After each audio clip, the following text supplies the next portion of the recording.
Hello, and welcome back to the Secular Homeschool Revolution. This space is where we center BIPOC voices, we lean into progressive values, and we keep it real about what it actually means to raise and educate our kids outside of the traditional educational system. I am your host, Ashley.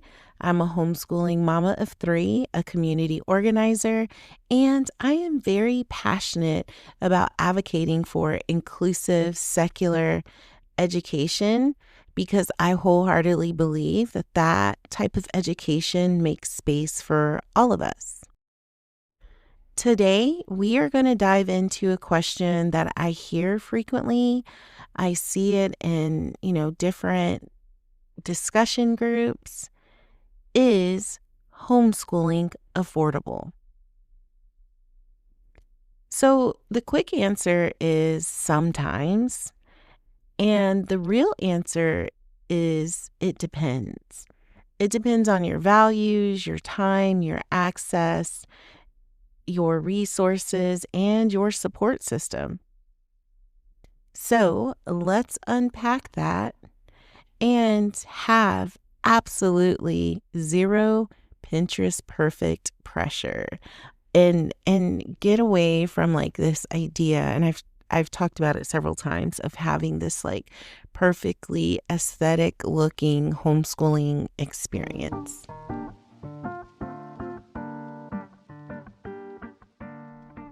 So how do people afford homeschooling? All right, so let's keep it 100. When folks ask me, or it comes up in conversation, how do people afford to homeschool? I know what they're really asking is, how do regular folks who don't have trust funds or spouses who make six figures make it work?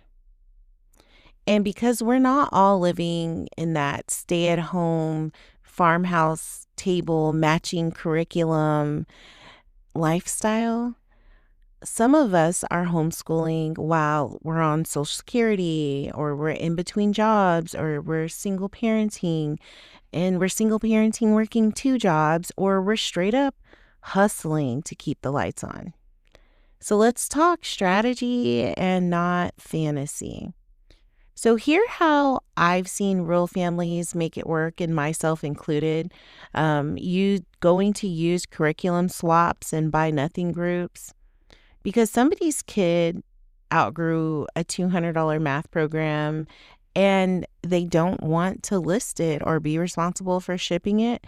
And so instead of letting it collect dust in a closet, you can, snatch it up, pass it on, build the village. I've even seen at thrift stores, especially like around May and June when like teachers are leaving or like homeschooling parents are transitioning out, you can find some good deals at thrift stores. I found Math UC at the thrift store, and it had everything except for the manipulative. So again, that was a good find, and it only had like very little writing in it. So it's almost felt like, if I'm creating a story in my head, like they either went back to public school or they didn't like the curriculum, so they didn't finish it.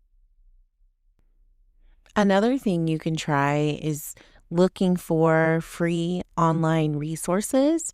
So you can look up Khan Academy. You also can use YouTube. There are people who teach whole lessons or they teach hacks.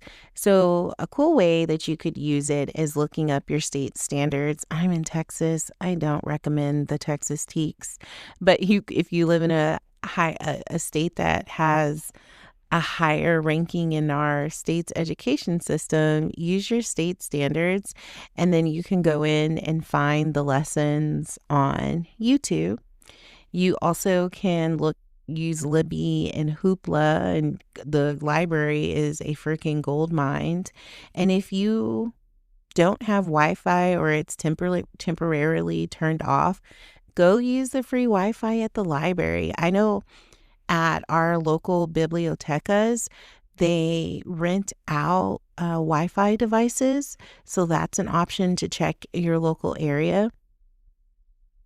A second thing that you could try is community-based learning. So, for instance, in my co-op, I feel like we're relatively free. The co-op I co-founded with my friend, not free, but we're pretty low cost. So we charge $150 per semester, and it's a $25 supply fee. So if you can't afford the 150, I know for us specifically, we allow families to pay it in payments. So if you do see a local co-op, I definitely would reach out to see if they offer a payment plan so that you could participate and engage in community-based learning, because it's cool and your kids will have access to different things. Because if like Jane teaches art and I lead like a science class and somebody else is teaching a sewing class, look at it as something called collective care. Because it's not a competition. We are all looking out for each other and each other's kids. You also could look into doing it yourself unit studies, DIY unit studies. You could find resources at the Dollar Tree plus your public library, and you can get a whole curriculum. There are tons of tutorials on how to build your curriculum or a unit study. So, and don't let anyone tell you it's not quote unquote rigorous because it's not expensive. Learning is learning. This one, you'll have to research quite a bit, but grants and micro scholarships, because they do exist. Some are specifically for, secular or BIPOC or low income homeschoolers. You just have to know where to look. And I'll be honest, I don't know if it's gatekeeping, but people don't always share. I know like Science Mom, it's a great resource. They offer a scholarship. Who else? Oh, if you're in Texas, the Texas Agricultural Center has a grant for $200 so that you can build your own garden, and you just gotta give them an update at the end of the year, and they release the like $100 for the first semester, and then they release the second $100 to you via paper check the second semester, and then at the end you just give them an update on your garden. So if I come across more resources, I definitely will share because they are out there. It's just about sitting down and taking the time to find them. So there's a thing called minimalist homeschooling. And this is really good if you are a person who doesn't get caught up in overconsumption or like name brands and again like not necessarily the aesthetic, but like trying to keep up with all of the resources and all the things that people have to homeschool. Honestly, sometimes the best lessons do happen when it's a notebook or a magnifying class and you're, listening to an audiobook and asking your kids why is this happening? Because you don't always need more stuff. You just need more presence. And that's the beauty of homeschooling. We get to focus on that connection and relationship with our kids.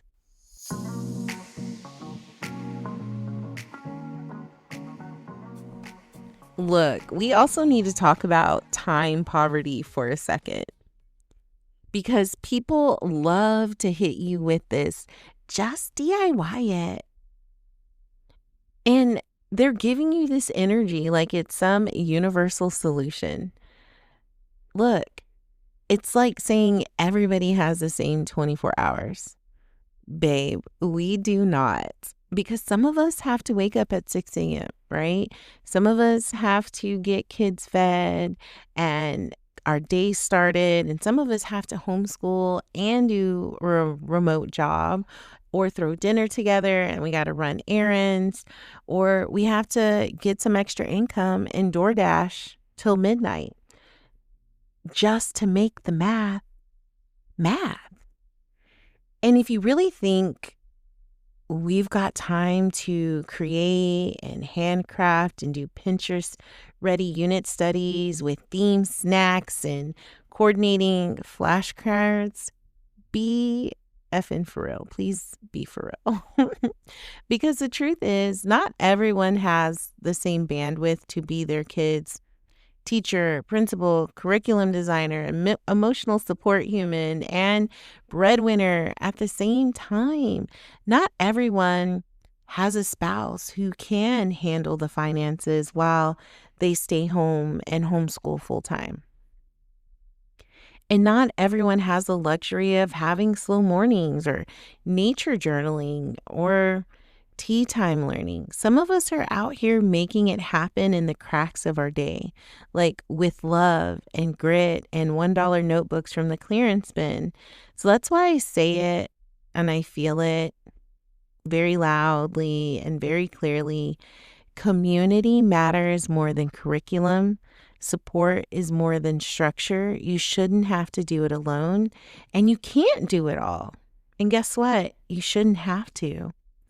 But that's the part that doesn't get posted because it's not shiny, it's not pretty, it makes people feel uncomfortable. And it's the part that gets edited out on YouTube vlogs, right? Because it's the truth and it's messy, it's real, it's valid. So if you're holding it all together with prayers to whomever you pray to or don't pray to, with playlists and library due dates, you are not behind. You are not less. You are doing the damn thing, and I see you.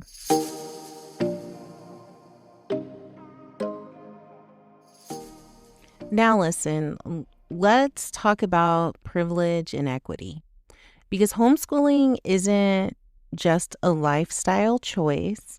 And for a lot of people, it is a calculated decision that was made under pressure, which is something I can relate to. It's not some aesthetic that's filled with like watercolor schedules and matching wooden toys. Because the truth is, homeschooling is way more accessible if you're walking through life with a decent dose of privilege. And I'm not saying that to shame anyone.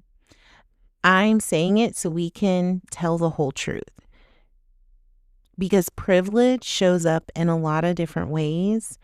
You can have financial privilege, time privilege, housing stability, a supportive partner, right? So let's dive into each of those. So if you have financial privilege, that means you are able to live on one income and pay for curriculum without sacrificing groceries. So understand that that is a privilege. Second, time privilege. That means you have the hours in the day to plan, to teach, and to supervise without juggling, a main job and a couple of side hustles. So you may be working 40 hours a week, but, you got a DoorDash or you got a Uber or you got to get a part-time job at Amazon. You don't have the time privilege. So for housing stability, that means that you have a safe, quiet place to educate your kids and not being threatened with evictions or unsafe neighborhood or, overcrowding. You may have a multi-generational house, but you might only have 3 bedrooms fitting 7, 8 people. That can feel uncomfortable, and it could, decrease the amount of time, space, and quietness to have effective lessons. Lastly, it's the supportive partner or co-parent, because that means you have someone who's got your back emotionally, logistically, or financially. I will, be personal and use my husband for an example. A couple of times while we have homeschooled, he, was transitioning employment. We had to live off savings, but we didn't want to tank our savings. So he had side hustles. Even to this day, he has a pretty decent salary. But he also DJs, he also leads writing workshops, and he tries to make, his income very, like, have a lot of, he calls them deep pockets, but it's very diverse streams of income. He even has a teacher pay teacher store where he sells some of his old lesson plans. So he doesn't necessarily have to, but he definitely takes advantage of his skills that he has. But I do believe that the financial privilege, time privilege, housing stability, and having a supportive partner does make a difference. And I believe all of that matters a lot. So when folks say things like, just homeschool, like it's super easy to just jump into, and it's an easy fix for a broken education system, I want to really grab a mic and say that's very irresponsible for you to say that, because you don't know their story. They could be a single parent with no support. They could be living paycheck to paycheck with no safety net, or they might have, a food stamp card, or what do we call it? A Lone Star card here in Texas. They may not have reliable internet or a computer that's easily accessible to them, or a printer to print out lessons. And, if you're trying to print something in bulk, it's so expensive at like Office Depot. I know for us and at our like for me and my house, and even for our co-op, we do have the Epson printer where you can print like 1,500 things before you run out of ink. The ink is super affordable. It was like a $200 printer, but we've had it for almost a year and haven't had to replace the ink cartridges yet. So that was an investment, because I usually would get like the $50, $60 printers that were on sale for Black Friday. But we made the jump and invested in a big one. So if you don't have the ability to have or purchase a printer, that might limit you. I will say, if you are local to San Antonio, you can do big prints at the bibliotecas. It's unlimited printing. And that's one of those places where it is, like grant funded. So if we don't use it, we could lose it. So that is an option if you need to print in your local to San Antonio. If you are not, look if y'all have a local biblioteca. So basically it's like a tech library that has computers and internet that you can borrow. I think they have laptops or Chromebooks that you can rent out as well. So look locally if you have a resource. And we can't ignore that most mainstream homeschool spaces were not built for us, and too often they still are not. So they weren't built for BIPOC families in mind. They weren't built for neurodiverse learners who have working class parents, or folks who don't check the Christian conservative box, which we know that can be hard. And I think that's why we created our homeschooling space, because we couldn't find it, so we built it. I am such a huge advocate if you want to create a space. We started off with park days, which, was super low cost. And then we started, I have an episode about it, but then we started as a small co-op and then expanded from there. My advice for anybody, if they're starting a community, start very grassroots, start very small.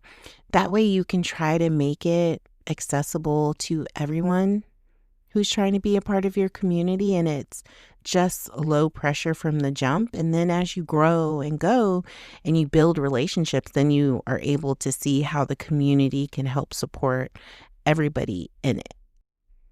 I do think for BIPOC families who are homeschooling, we deserve more than crumbs. we don't have spaces. We don't have the, diverse access, or not even access, but we don't have the diverse curriculums. And we have a couple of homeschooling moms or that I've met who've been homeschooling since like the mid 2000s. And the way they talked about struggling to get books and to, get curriculum or just to find resources so that they could have an affirming education for their kids was beyond difficult, right? So those stories are so heartbreaking, but it also helps us acknowledge that there has been some growth, but not enough growth. And we can acknowledge that our kids deserve to learn in spaces where they're not just included, but they're centered. And I think that goes along with like where they're tolerated. We don't want our kids to be in a space where they're tolerated. We want them to be in a space where they're centered. And because education equity matters just as much in homeschool spaces as it does in public schools. And if we're not talking about who gets to homeschool and who gets left out, then we're not having a real conversation. And this, again, is not about guilt. It is about accountability. So if you got privilege, use it to build bridges and not gatekeep. Gatekeeping from any situation, especially when it comes to BIPOC people, is very tied to white dominant culture because they didn't want BIPOC people to have access to the things that they owned or claimed and wanted it to keep for white spaces. So it's very important if you are a white person and you're an ally in a predominantly BIPOC space, you have to be mindful of you gatekeeping so that you are not harmful to the community. And if you are out here building something that is beautiful and meaningful, and you are limited and you have limited resources, know that you're not alone. You are part of a movement. You are seen. You are not taking the defeat. You're using what you have to get where you're going. And I promise you, as you're going, things will slowly accumulate so that you can build the community that you dream of and that your kids deserve. The last thing I want to add for this segment is homeschooling is not just about curriculum. It is about access. And if we're not talking privilege, then we're not telling the truth about what the homeschooling journey can be.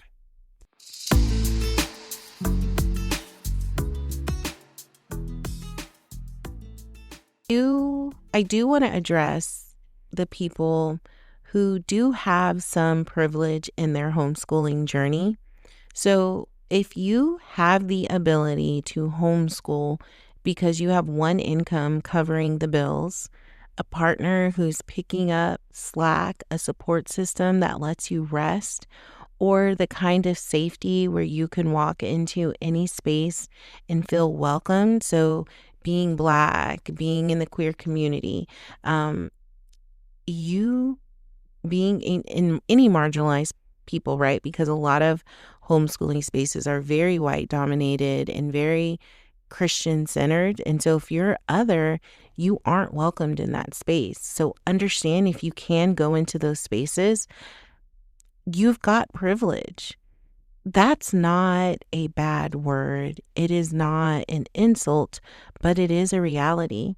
And what matters is what you do with your privilege.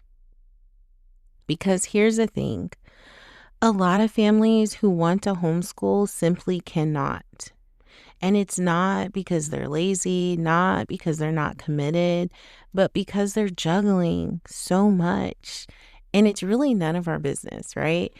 But we can't have our heads so far shoved up our butt that we only center ourselves and other people's lives and the decisions that they should make, right? Because we don't know if they're juggling 3 jobs, or they have a history of trauma, or they're living in a community where homeschooling could mean isolation instead of liberation. And if you got the ability to homeschool with options, access, and a peace of mind, please don't gatekeep that experience. But here's what you can do, right? Because I like to be solutions oriented and not, bitch and complain all the time. Um, you can share resources. So without expecting people to prove their worth, not everyone has time to search for secular inclusive curriculum. Pass it on when you find it. Or like my friend Jen, her kid, outgrew Beast Academy. So she shared with me the workbooks. So I appreciate her sharing her resources. Center marginalized voices. Listen to the Black, Indigenous, queer, disabled, neurodiverse homeschoolers when they speak. And then you amplify them, not with a savior complex, but with humility, humbleness, and care.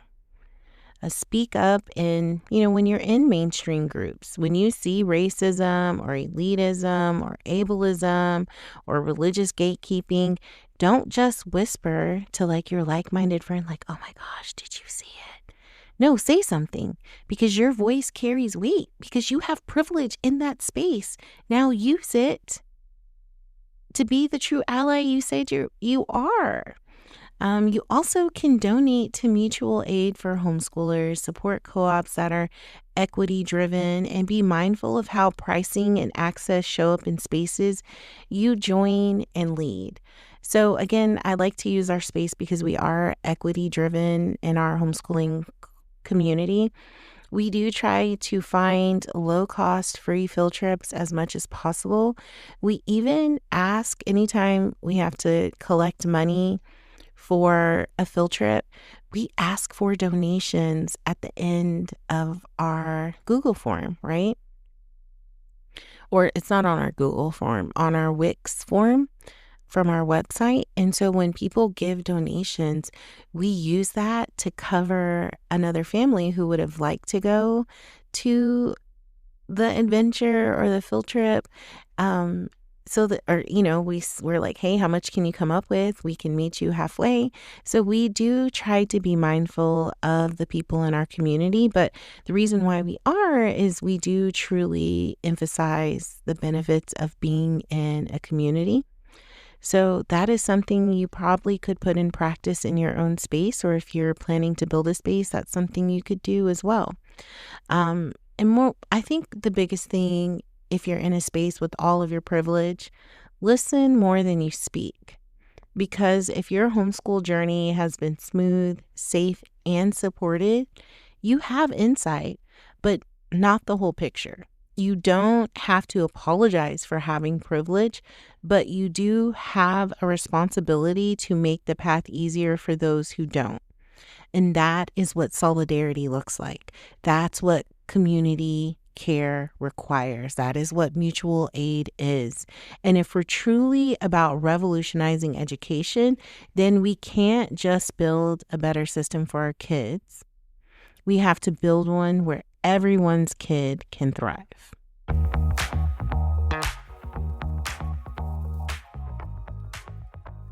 With this next segment, we are going to talk about extracurriculars without having to break the bank. So for extracurricular activities, I do believe your kid can still play sports, dance, do art, learn coding, or whatever they desire without having to sell a kidney. Because I know there's this narrative out there that says if your kid is not in 3 travel leagues, 2 private music lessons, and a $600 a month theater program, they are falling behind and you are failing them. Look, no, you're not. They just need opportunity, not overscheduling. And this is where I'm about to put y'all on some game, or at least if you're local to San Antonio, I encourage you to look wherever you're at. So for us, I personally use our city's, San Antonio's recreational centers. And I think they're a gold mine because my kids have all played some type of sport. through them, and it's only cost me $10 per kid. I will say I don't see their future on a travel travel team. My 4-year-old, he's just not ready. He was playing Spidey and ignoring the coach on his basketball team.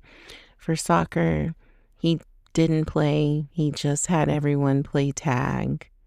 My oldest does not care to play any sports. And my middle kid, she tries her best, but she does not like to sweat. So I don't know what sports out there where you don't sweat. So with our city recs, they do offer dance classes. So my 4-year-old, he took dance for the last year and a half, and it was free, and they only had 8 kids in the class. Shout out to Miss Crystal.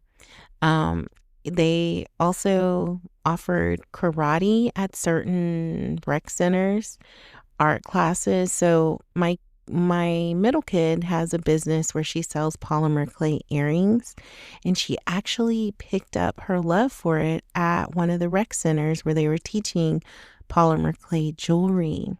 And that class was free. She also took piano, and it's like chunked out. So it was like an 8-week series where she didn't have to bring a piano. They had like pop-up keyboards there, and she learned the intro. And I like that these are soft, right?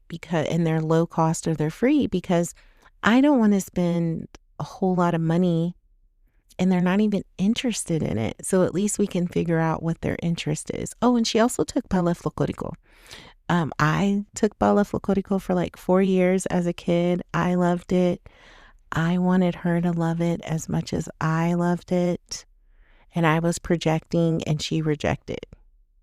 She told me she didn't like it, but then we were talking about it in front of my friend Lori, whose daughter is possibly interested, and I need to get her those shoes. I keep forgetting. I need to put them in my car.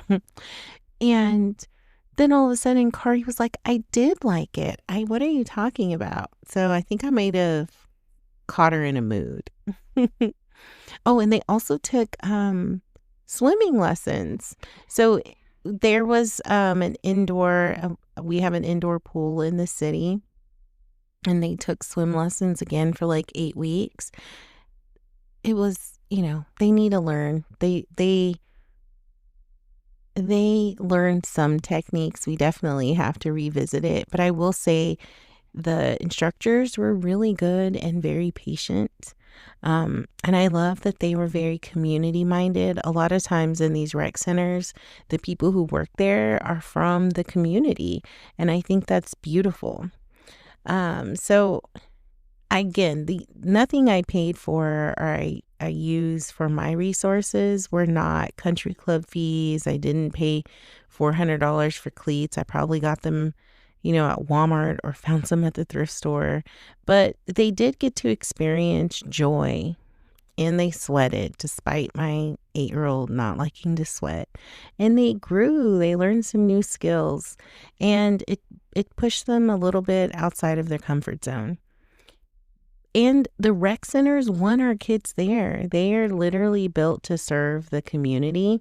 So it's not just the ones that cost an arm and a leg.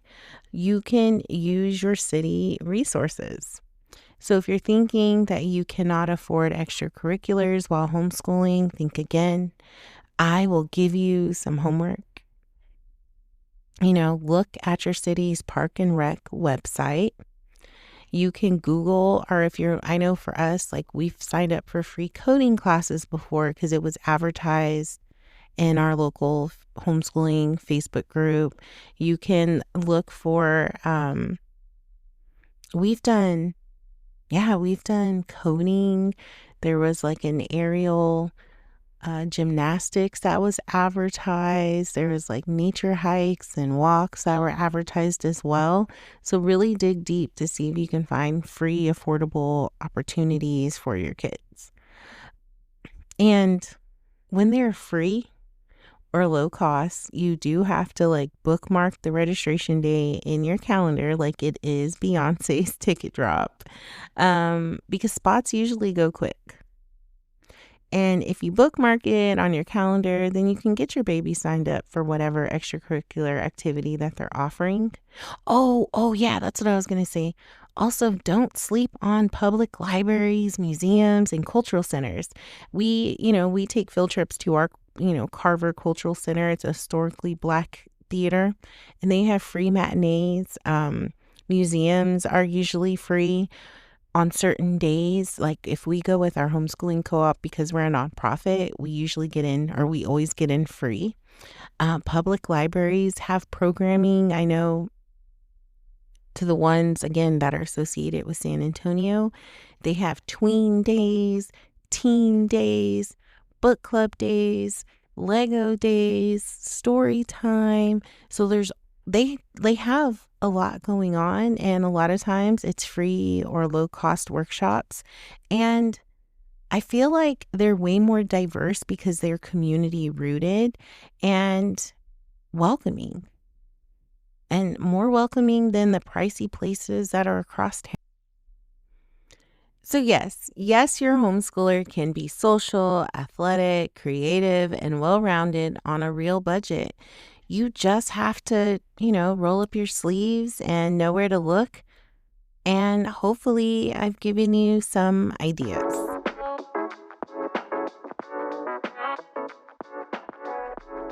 So I ask you again, is homeschooling affordable? It can be. And let's be honest, it will take intention, resourcefulness, and community. But this isn't about recreating a classroom at home with $700 curriculum bundles and Pinterest. It's just not about that. It is about creating a life of learning that reflects your values, your kids, and your real life circumstances. It's about doing what works for your house, your family, and not trying to fit into someone else's aesthetic.